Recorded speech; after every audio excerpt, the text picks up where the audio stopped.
Здравствуйте, друзья! Что забыли рассказать геофизики?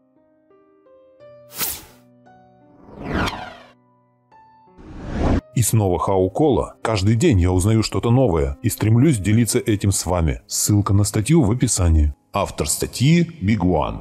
Тема необъяснимого перемещения магнитных полюсов Земли в последние несколько лет практически не уходит из заголовков как мировых таблоидов, так и научных изданий. Каждую неделю появляются какие-то новые измерительные данные, новые научные публикации, интервью каких-то деятелей от геофизики, которые с умным видом делятся с общественностью мнением и прогнозами. Прогнозов много всяких и разных. Например, пессимисты предполагают, что переворот магнитных полюсов повлечет за собой неминуемый сдвиг земной коры, вследствие чего географические полюса тоже поменяются, и чем это все закончится, страшно даже представить. А оптимисты, наоборот, смеются над пессимистами и наивно предполагают, что все закончится налаживанием производства новых компасов, у которых стрелки поменяют цветами. Красная станет синей, а синяя станет красной. В общем, мнение диаметральное.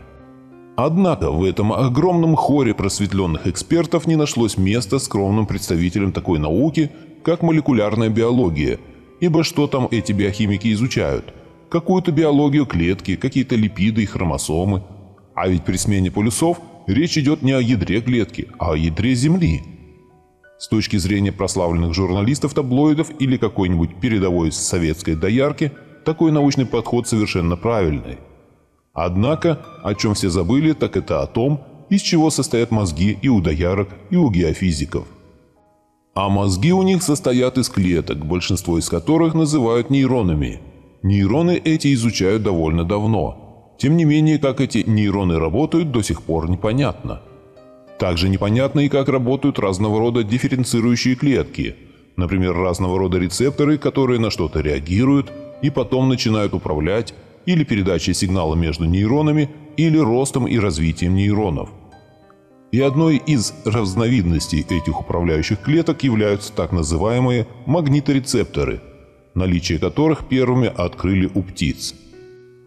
Как работает магниторецептор, на данный момент биохимики представляют только в самых общих чертах. Согласно наиболее распространенной и хорошо подтверждаемой экспериментами теории, магнитные поля регулируют квантово-химические реакции в белках группы криптохромов, которые, модифицируясь, влияют на работу клеток, которые в свою очередь и контролируют нервные сигналы. Поскольку всем хорошо известно, что птицы постоянно перелетают с севера на юг, то птицы стали первыми, у кого были найдены магниторецепторы. Но впоследствии они были найдены даже у насекомых, не говоря уже о всех млекопитающих и человеке. Правда, с человеком все оказалось еще интереснее. С момента начала изучения физиологами человеческого мозга всех страшно интересовало, а как работает у людей память, какие механизмы лежат в процессе запоминания. Версий за 200 лет напридумывали 200 тысяч, и каждая из них действительно что-то объясняет. Однако только в последние десятилетия с развитием компьютеров и появлением высокочувствительных приборов молекулярные биологи стали догадываться, что в основе памяти всех живых существ лежит магнитное поле. И запись идет приблизительно по тому же принципу, что и запись на магнитный диск. Только роль секторов играют определенные молекулы, которые и записывают информацию. Это довольно революционная теория, которой в той или иной мере посвящены на сегодня как минимум сотни исследований, находит ряд подтверждений на практике. В частности, снимая магнитные поля с мозга опытного летчика и потом транслируя эти поля на мозг обучаемого пилота, исследователи уже смогли добиться ускорения обучения на десятки процентов. Однако, гипотезы молекулярных биологов пошли и дальше. В частности, есть много работ, где авторы предполагают, что магнитное поле Земли и магнитная ориентация молекул в нейронах сильно взаимосвязаны. Взаимосвязаны настолько, что память человека размазана между его мозгом и магнитным полем Земли. Возможно даже, что так называемый загробный мир – это и есть магнитное поле планеты, в котором после смерти того или иного существа остается его идентичный отпечаток. Насколько последнее предположение верно, это уже предмет дискуссий теологов. Однако связь магнитной записи в мозге с глобальным магнитным полем – это уже не теория, а практика. В пространстве, где магнитное поле планеты сведено до минимума, ни у животных, ни у людей мозг не работает.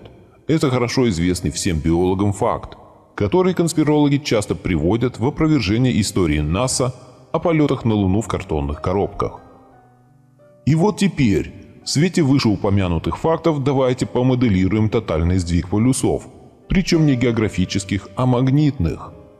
Пессимистичный взгляд на ситуацию предполагает, что все в этот момент сразу умрут, поскольку мозги ни у кого работать не будут, и нервы не смогут поддерживать даже работу сердца.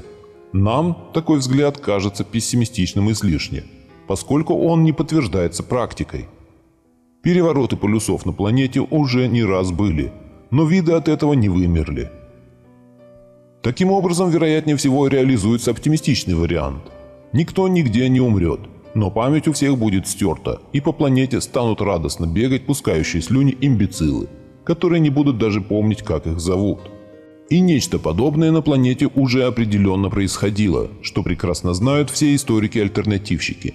Весь мир покрыт допотопными инженерными сооружениями, о назначении которых никто ничего не знает, что вполне объяснимо. После прошлого сдвига полюсов мозги всех выживших были отформатированы. Нечто подобное ждет и современное человечество, поскольку континенты, может, пока и не пришли в значительное движение, но магнитные полюса определенно готовятся к перевороту. Автор статьи Big One.